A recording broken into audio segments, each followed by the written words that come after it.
Good evening, সবাই কেমন আছো? আমি ভালো আছি। এখন বাজে কটা? 7:30।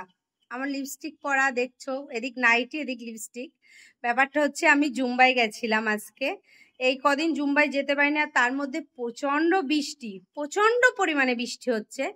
আজকেও সারাদিন হয়েছে বৃষ্টি। আজকে মানে সেই রকম বৃষ্টি হয়নি, কিন্তু ঝিরিঝিরি বৃষ্টি সারাদিন ধরে হয়েছে।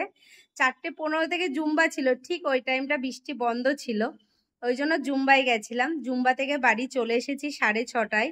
এসে একা একা যেটা হয়, একা একা না খুব একটা চা খাওয়াই হয় না আমি একা থাকলে। কিন্তু আজকে এত খিদে পেয়েছিল কি বলবো। যেহেতু ভাত খেয়েছিলাম সেই 11টার সময় শুধু আলু সেদ্ধ দিয়ে।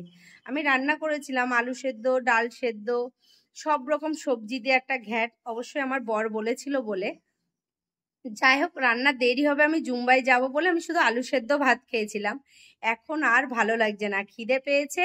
বিস্কুট, চা আর অল্প দুটো মুড়ি খেয়েছি। ভাবলাম কাল শুক্রবার, যাই না কালকে কি রান্না করব। আজকে ভাবলাম একটু ডিম রয়েছে, একটু ডিম কারি করি রাতের জন্য। মানে ডিমের মশলা দিয়ে একটু মাখা মাখা আর কি, আলু টালু দেবো না, ওটা করি রাতে খাবো।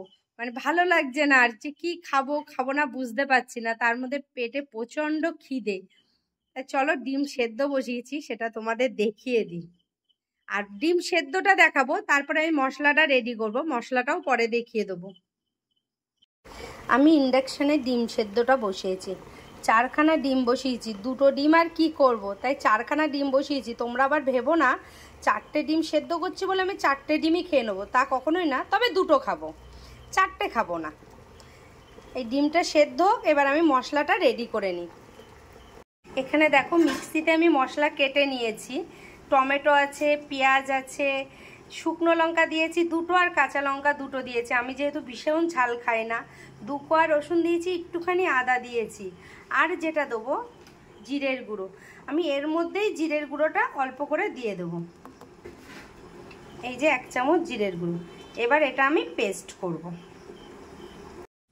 ডিমের কারি করে ফেলে দিয়েছি, পুরোপুরি রেডি। কি সুন্দর দেখতে লাগছে, দেখে তো মনে হচ্ছে একটু ঝাল হয়েছে। আমি রান্নার সময় কোনো রকমই টেস্ট করি না, কেউ থাকলে করাই। যাই হোক, কেউ নেই, আমি একাই করেছি আমার মতো, কিন্তু দেখে মনে হচ্ছে ঝাল হয়েছে। কথায় আছে না, উঠলো বাইতা কটক যায়। কেন কথাটা বললাম বলছি। আমি বললাম না উঠলো বায়তা কটক যায়, কেন বললাম এই কারণে। আমি কিন্তু সচরাচর নিজের জন্য এইভাবে রান্না করি না, করিই না বলতে গেলে চলে। একা থাকলে আমি সিদ্ধ সাদ্দা এটা সেটা দিয়ে খেয়ে নিই, খুব একটা রান্না করি না। আজকে কেন জানি ফ্রিজ খুললাম, খুলে ডিম দেখে মনে হলো একটু ডিমের কারি করি। আর এই যে কারিটা তোমরা দেখছো লাল লাল, এইরকম তরকারি দেখলে না আমার ভয় লাগে আবার। মানে খাবো কি একটু ভয় ভয় লাগে, জানি কেমন ঝাল হয়েছে কি বৃত্তান্ত। যাই হোক, আজকে খেতে ইচ্ছা করলো করলাম, কিন্তু কতটা খাবো সেটা জানি না। দেখতে কিন্তু অসাধারণ হয়েছে, অসাধারণ, কালারটাও অসাধারণ হয়েছে। খেতে কতটা ভালো হয়েছে বলতে পারবো না, তবে খাবো আমি। খেতে ইচ্ছা করেছে যখন অবশ্যই খাবো। ঝোল খাবো না, শুধু ডিম তুলে খাবো। ঝোলটা লাল লাল দেখে আমার কেমন লাগছে।